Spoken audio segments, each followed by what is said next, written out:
So here's the thing. I thought I was being smart. I decided to put some of my money in a small, local credit union. Simple, friendly, the kind of place that promises personal service. I trusted them. Big mistake.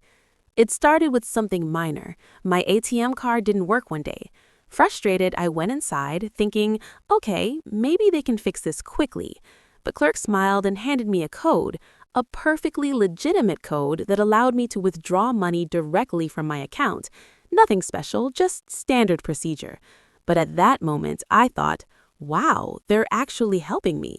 Little did I know that was the calm before the storm. Fast forward a few days, my account got flagged. Apparently, there was a tiny accounting hiccup on their end, a mistake they made, but suddenly all my funds were frozen.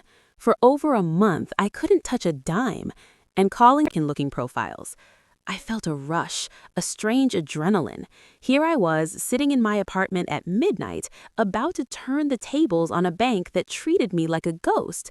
The injustice, the mockery, the subtle prejudice, it all had to be repaid. Not with anger, not with shouting, but with... I crafted my prompts carefully. Each post was polite, logical, but firmly complaining. Hundreds of them went live, and each one pinged the bank's social media channels. I watched, heart hammering as notifications rolled in. I imagined the call center workers scanning the complaints. I imagined the managers seeing the flood. My chest tightened with every post, half anxiety, half exhilaration. It was the most controlled chaos I'd ever been part of. And the best part? I had zero direct link to the posts. If they tried to trace it, they'd find nothing, just a rising tide of complaints, like a storm they couldn't weather. And then it happened. The phone rang. It was the bank's call center manager.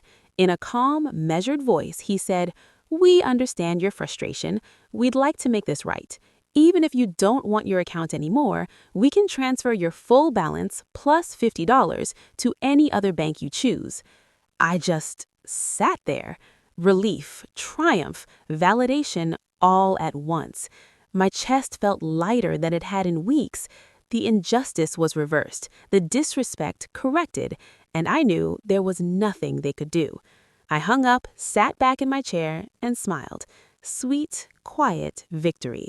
And somewhere, buried in social media, hundreds of posts remained, a silent testament to the power of clever, patient revenge. Here's what I learned.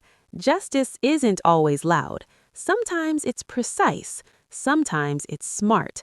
And sometimes the most satisfying revenge isn't physical, it's digital, invisible, and untouchable. Karma, it turns out, doesn't need to knock. It can just quietly flood your inbox. If this story gave you chills or made you want to craft your own clever comeback, hit that like button. Drop a comment. What's the most satisfying revenge you've ever witnessed?